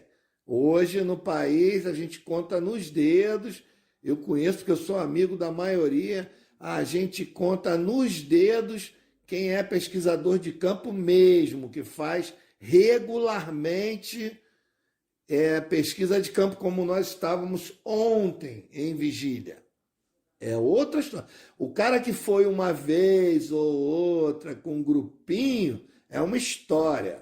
Agora, hoje, 2020, setembro, quem está aí fazendo regularmente a uma média de 2 vigílias por mês, você conta nos dedos. Conta nos dedos. Então, essa experiência, quando eu menciono essas coisas aqui, eu estou falando dessa experiência de proximidade, de busca constante, de frequência e sequência. Eu não estou falando do cara que fez uma ou outra vigília e já acha que é o maior pesquisador de campo do país. Não é isso. Então, quando você está nessa vibe e nessa pegada, que a gente faz isso também, não é para mostrar para ninguém, a gente faz porque a gente ama fazer isso. Quando a gente está nessa pegada, meu amigo, existem muitos outros componentes que jogam por terra todo o papo científico, todo o papo de procedimentos técnicos. Vai tudo pro ralo, meu irmão. Porque se você der a sorte, como a gente já deu em alguns momentos, de ficar de frente para o fenômeno verdadeiro e com uma certa proximidade, aí o buraco é mais embaixo e aí entra muito do que o Cleiton falou, entra uma questão filosófica, psicológica, entra toda uma série de questões de percepção, entra uma série de questões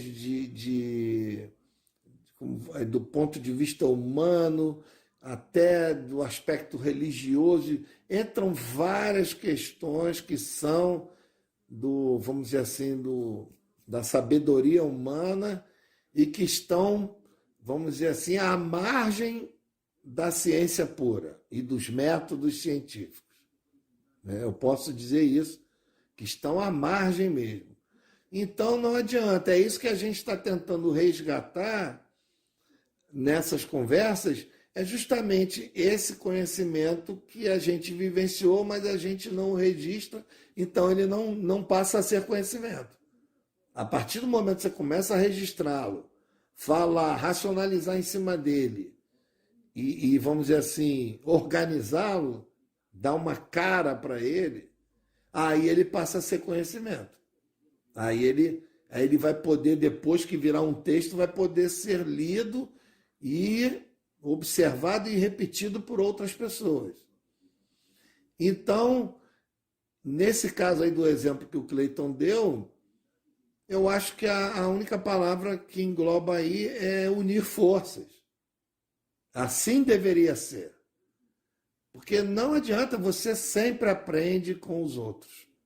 Por mais que você ache que você sabe bastante, sempre vem uma pessoa e te dá aquela dica que, porra, nunca pensei nisso. Entendeu?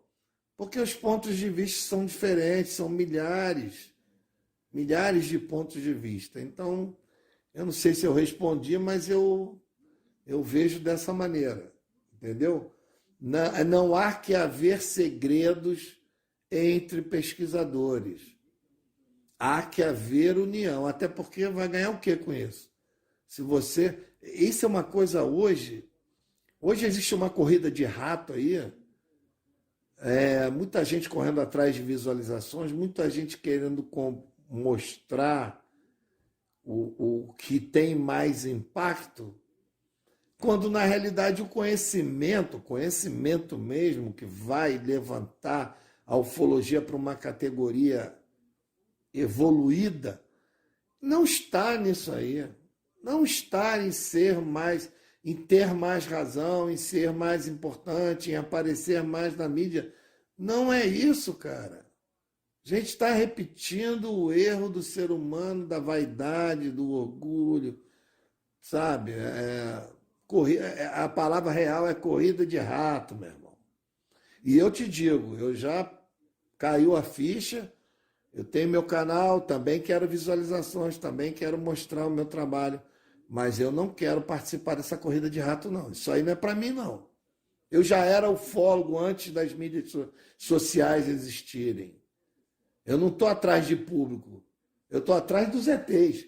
É diferente. O público é uma consequência natural. Se você faz um bom trabalho, a minha preocupação é o seguinte: mostrar o trabalho sério. Porque se você faz um bom trabalho, naturalmente o público vai bater palma, vai te prestigiar.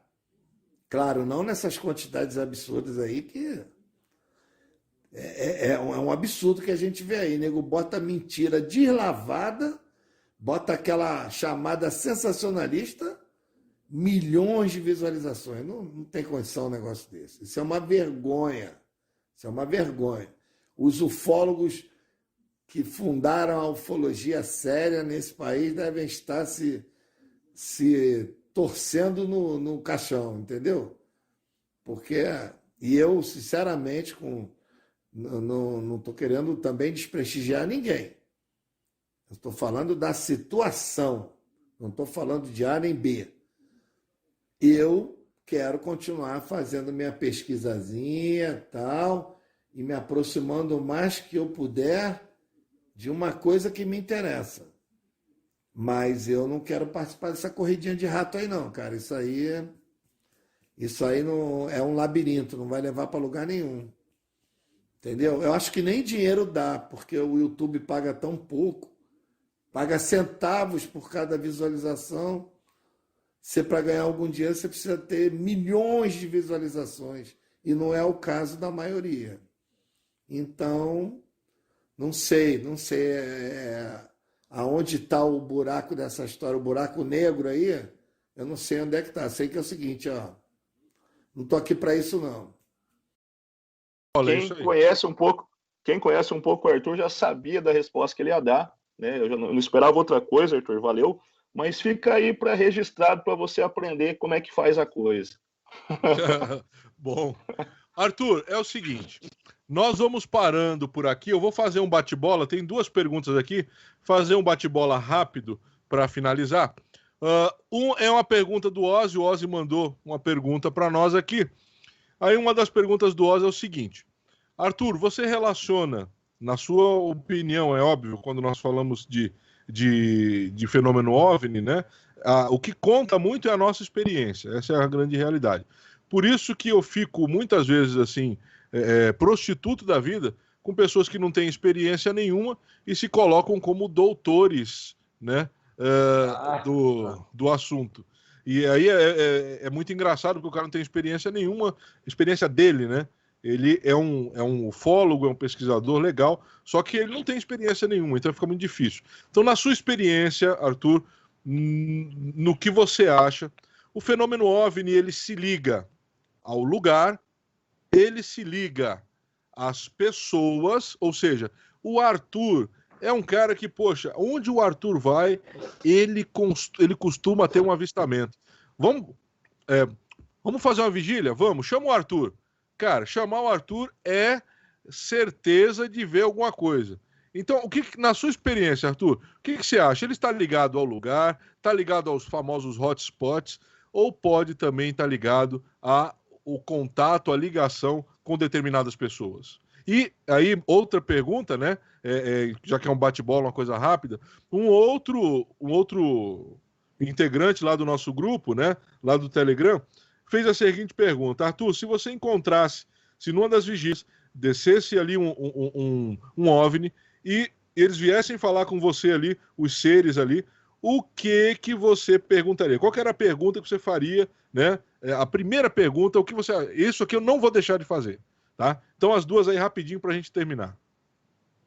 Primeiro do Ozzy, o que você acha que está ligado ao lugar, ao hotspot, ou pode estar ligado à pessoa? E segundo, se você tivesse contato com um ser, qual seria a pergunta que você não deixaria de fazer? Porra, essa pergunta do Ozzy é instigante, hein? Mas é isso mesmo.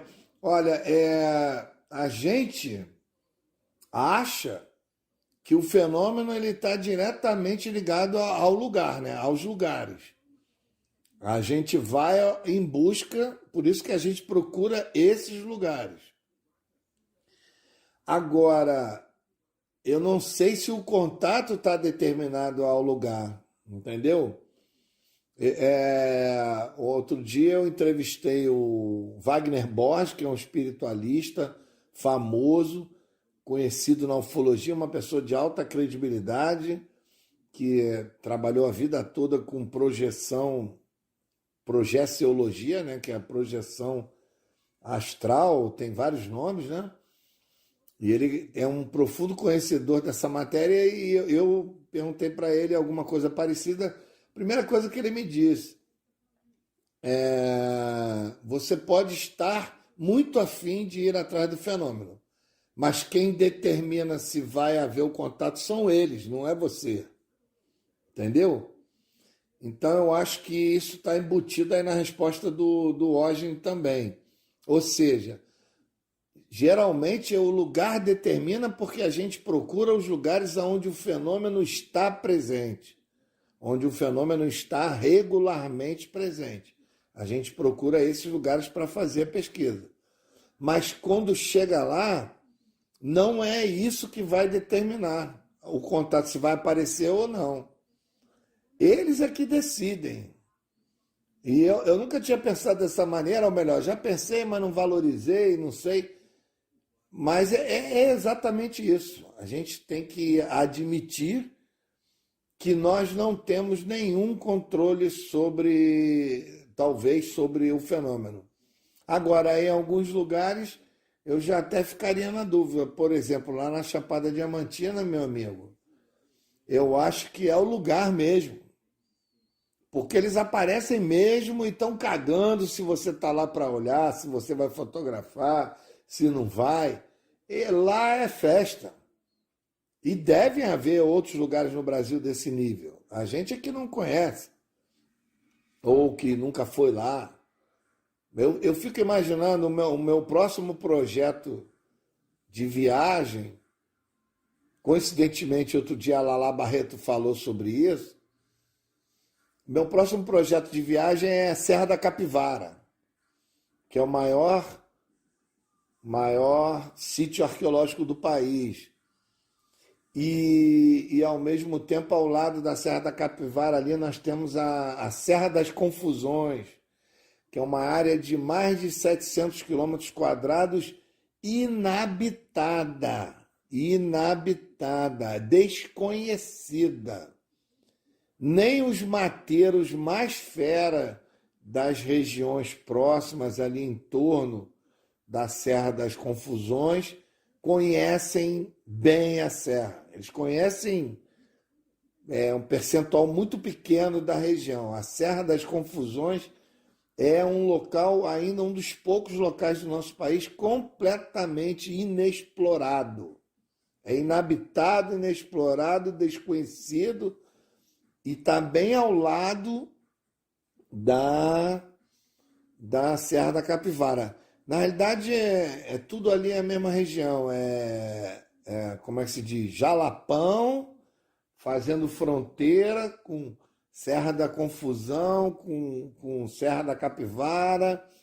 Então, quer dizer, imagina, aí, não é nem que eu saiba, eu já até ouvi falar algumas coisas, mas imagina se isso aí não é um lugar de OVNI a dar com pau.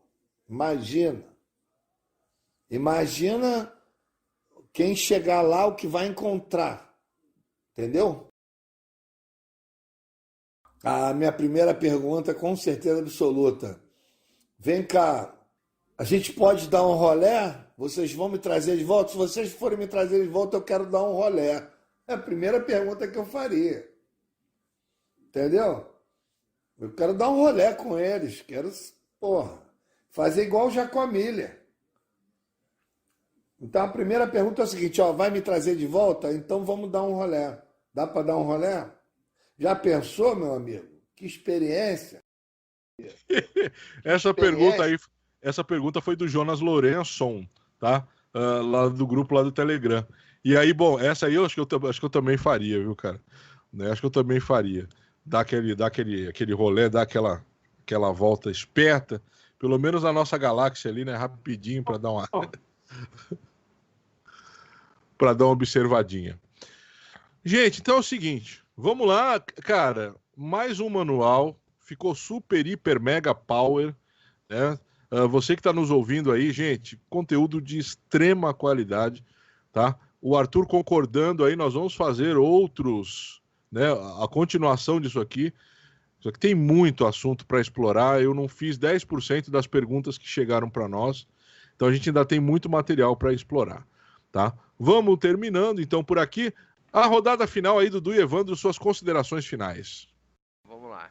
Só agradecer o Arthur aqui pela aula, pedir desculpa que na outra eu não pude assistir ao vivo a aula do nobre Arthur aqui, tá? Obrigado pelos conhecimentos, um super abraço pra galera lá no nosso Telegram, a galera que tá seguindo a gente no Instagram e tá aí, segue o jogo. É isso aí, segue lá então, Evandrão, um abração lá, teu abraço final. Galera, então um abração, como sempre, o pessoal do Telegram aí, do Instagram também. A gente tinha bastante coisa para falar de financiamento, divisão de setores, né, coisas estranhas que acontecem no campo, mas enfim, né, fica aí essa grande aula do Arthur aí. Pessoal, sobre aquele assunto que eu e o Cleiton estávamos dizendo mais cedo sobre a ciência, né, eu leio isso quase que sei lá quanto tempo da minha vida e eu acho que ainda sei pouco, né, mas quando o cara vem querer dizer que sabe o que é ciência, tem umas coisas que me irritam, né? Então, assim, ó, pessoal, pelo menos o básico, né? Karl Poppers, Thomas Kuhn, Feyerabend, né? Não quer ler tudo isso, quer só saber o básico. Baixa um livrinho chamado O que é Ciência Afinal? O que é Ciência Afinal? Carlos Chalmers. Tem isso em qualquer... Você digita no Google isso, vai vir um livreto bem pequeno para você ler um resuminho básico aí da história desse conhecimento, tá? Ou, se não tem tempo nem para isso, entra no grupo do nosso Telegram, né? Não estou exagerando, lá tem uns caras que manjam, você vai fazer as perguntas lá, tenho certeza que alguém vai estar lá para te responder, é um grupo bastante solícito também, certo? Então é isso aí, um abraço a todos. Arthur, obrigado de novo, como sempre, garantia de ótimo papo. Obrigadão mesmo. E mantenha a mente aberta. Aí, ó, muito legal o que o Evandro falou agora desse livreto, gente. É como o que é a ciência para idiotas, né? Como é a ciência para iniciantes. Isso é muito importante. Por que a gente fala isso, gente? Porque é aquilo, nós falamos lá, você que tá conhecendo a gente agora aí, volta lá no primeiro episódio lá, que é a apresentação da turma, você vai ver, né, que todos nós somos acadêmicos, então nós temos esse costume acadêmico. Então, assim, para você falar de alguma coisa, eu falei isso no último podcast. Eu não gosto de falar de assunto que eu não domino, né? Eu, no máximo, ali pergunto, questiono, pergunta de quem quer saber mesmo. Mas tem gente que se mete a saber, se mete a falar sem conhecer bulhufas. Aí o que acontece? Aí o professor fica prostituto da vida, não tem jeito, porque o cara quer falar daquilo que ele não sabe. Então fica muito complicado isso aí, né? Eu acho que uma coisa que a pessoa tem que ter é humildade. Eu não conheço disso, não vou falar, não vou dar pitaco, não vou, né? Por quê? Você vai estar sempre sendo ouvido e visto por alguém. Então tenha muito cuidado com isso, né? Gente, negócio seguinte, Arthurzão, teu abraço final para a galera lá. Vamos lá, tuas considerações finais. Bom, primeiro agradecer ao Leandro, ao Dudu, ao Cleiton. E é porque sem vocês não rola, você vê que eu demoro a aquecer, mas começa a aquecer, aí começa a rolar. Por quê? Porque é aquilo que a gente falou no início. Isso aqui é um bate-papo, mas na realidade como é que se diz? É um registro de conhecimento que está adormecido pela experiência, pela vivência, e que agora a gente está tentando extrair e registrar. Entendeu? Então, isso é bacana. Nem sempre dá certo. Tem dia... Hoje, talvez eu tenha esquecido de falar muita coisa. Ou, às vezes, você lembra de falar uma coisa, na hora que você começa a falar, você entra por outro caminho, esquece aquela coisa. Mas, agora, sobre a observação final do Dudu, para mim, tudo é muito importante estar ouvindo vocês falarem sobre essa questão de métodos científicos e tudo mais, porque durante muito tempo a gente fazia vigília como uma atividade de aventura. Para nós era uma aventura, a gente ir para as vigílias, a gente tentar ver o fenômeno, era mais o ímpeto e aquela coisa de querer ver o fenômeno. Na verdade, a gente queria muito mais testemunhar o fenômeno do que registrar. A gente nunca se preocupou muito com isso. Só depois de um tempo que a gente começou a se preocupar em registrar. Mas aí, com o tempo, e quando você vê que você é uma das poucas pessoas que está nessa atividade, a grande maioria já fez e hoje já não faz mais, ou faz esporadicamente, e aí você vê que você ainda não perdeu o ímpeto, ainda não perdeu aquela paixão, ficou meio que um vazio, tipo assim, porra, a gente vai lá e o que de ciência a gente faz? Nada. A gente não tem equipamento, a gente não faz registro, é só a vivência, é só a experiência. Mas aí, depois de muito tempo, é que me caiu a ficha, porra, a coisa mais importante na ciência é a observação. Quase todas as atividades científicas têm trabalho de campo. A coisa mais importante de qualquer trabalho de campo, em qualquer atividade científica, é a observação. Aí eu comecei a me tocar, não, a observação é importantíssima. E não é a observação do fenômeno que eu estou me referindo. A observação do fenômeno, a observação de todos os aspectos, a observação de toda a repercussão no ambiente, a repercussão em você, na sua mente, no seu corpo. A observação, quando eu falo, é a observação na sua ampla, na sua mais ampla, vamos dizer assim, essência. E aí que eu me toquei. Observação é quântico, meus amigos. Porque sem o observador, isso é um conceito quântico, sem o observador, o universo nem existe, porra. Então é o seguinte, querendo ou não, mal ou bem, nós estamos fazendo sim. Nós estamos fazendo um bom trabalho. É uma boa atividade. Se a gente sofisticá-la um pouco mais, registrar, como eu havia mencionado, os dias que não tem nada e os dias que tem alguma coisa, criar um grande registro, no futuro tirar estatística, tirar dados disso, aí nós vamos brilhar, aí vai ser a cereja do bolo. Mas nós estamos sim fazendo um bom trabalho. Só o fato de ir para lá, registrar, estar presente, observar, vamos dizer assim, a expectativa de que a qualquer momento o fenômeno pode ocorrer, já é um grande passo. Então, hoje eu me sinto mais confortável, me sinto mais à vontade, e com a ajuda de vocês a gente vai registrando essa informação e transformando em conhecimento. É o mínimo que a gente pode falar. Agora, com a certeza absoluta e humildade de que a gente não sabe nada. Nada. Vou terminar com uma frase que eu ouvi, ou eu inventei, ou eu copiei de alguém, eu não lembro. Mas essa frase, poucas vezes eu ouvi alguém falar. Em ufologia, quanto mais se sabe que nada sabe.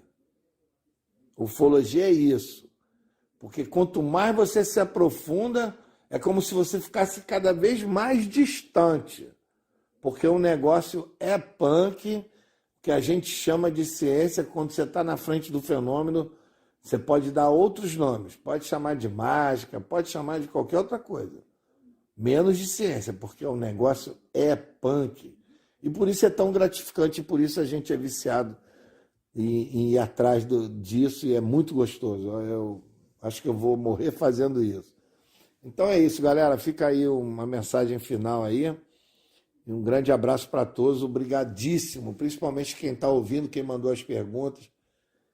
Valeu mesmo. Muito obrigado.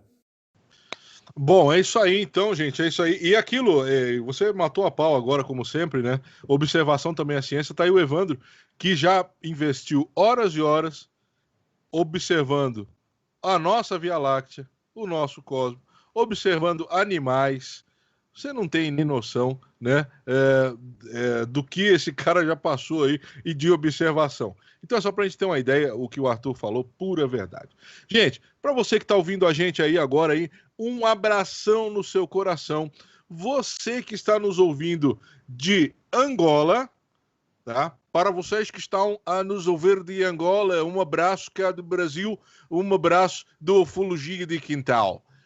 Para você que está nos ouvindo, né, na Bolívia, tá? Para você que está ouvindo-nos, mirando-nos e me ouvindo-nos em Bolívia, em Colômbia, em Peru, em Venezuela, tá? Um abração para você. Gente, é muita alegria, muito obrigado. Você que está nos ouvindo aí, começou a ouvir agora, esse é o seu primeiro podcast do Ufologia de Quintal. Volta lá, tem um monte. Você que está chegando agora, estamos ali no Instagram, @Ufologia de Quintal. Também no Facebook, eu pouco falo, né, do Facebook, acho que eu nunca falei, mas tem uma página perdida lá no Facebook também, do Ufologia de Quintal, e na bio do Instagram tem o convite do chat lá do Telegram. Entra lá, é uma galera muito boa, uma galera muito unida, tá? É aquilo que o Evandro falou, gente, vai ter sempre alguém ali para te dar um toque, e o melhor, para respeitar as suas experiências e as suas opiniões. Tá? Então é um grupo de muito respeito, é um grupo de muito acolhimento com respeito, tá bom? Então aí um abração para você, muito obrigado por nos ouvir até agora, e o que eu tenho a dizer é o seguinte: nesse mundo ufológico ou em qualquer outro dos ramos da sua vida, quem procura, acha.